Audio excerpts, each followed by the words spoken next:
Говорит Москва.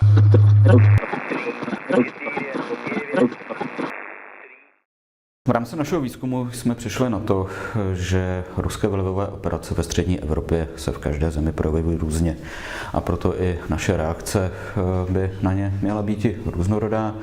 Bohužel ve spoustě případů naše společnosti budou tahat za ten příslovečný kratší konec, protože se setkáváme s autoritářským státem, který je do jisté míry centrálně řízený a reakční doba demokratické společnosti bývá kratší.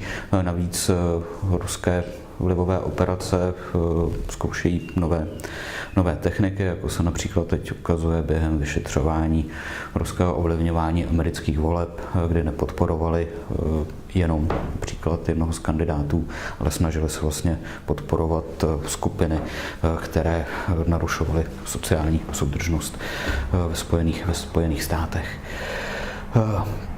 Co se s tím dá dělat? To je taková strašně těžká otázka a nemyslím si, že by na to existovala taková ta stříbrná kulka, jedno řešení, které by vyřešilo úplně všechno.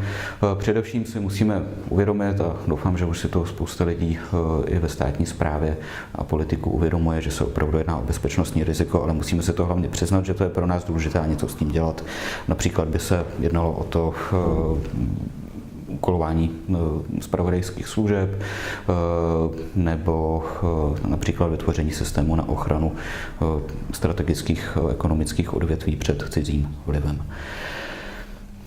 Mezi takovými těmi měkčími, dlouhodobějšími věcmi je určitě nesmírně důležitá mediální výchova, či podpora kvalitní žurnalistiky, protože proti dezinformacím nebo šíření lží, já nemám rád slovo fake news, tak ta kvalitní žurnalistika je strašně důležitá, aby mohla právě konkurovat těm platformám, které nejsou zodpovědné a snaží se vlastně tu společnost zmást a rozdělit.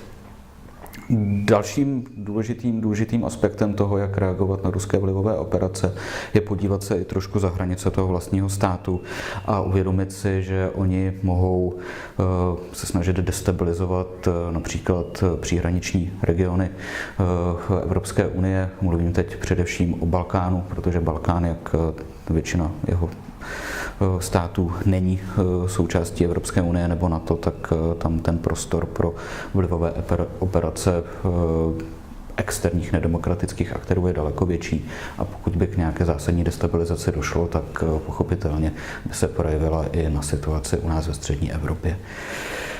Ale co je asi nejdůležitější, je nevidět ten ruský vliv jako ten hlavní zdroj našich dlouhodobých problémů a začít se snažit znova ty naše dlouhodobé problémy věřit. Mluvím tady především o korupci, se kterou se potýkáme od pádu komunistického režimu, o netransparentním napojení biznesu na politiku, o takových tendencích, které přispívají k radikalizaci jako dnešní společnosti, narušování sociální koheze, k tomu, že se i mezi politiky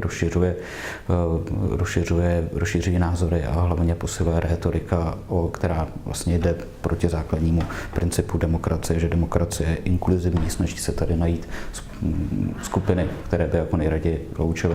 Takže si myslím, že je tady strašně moc práce před námi, je to práce dlouhodobá, ale paradoxní výhoda toho je, že pokud my si vyřešíme ty naše dlouhodobé problémy sami, tak tím vlastně i oslabíme tu živnou půdu pro šíření ruských vlivových operací.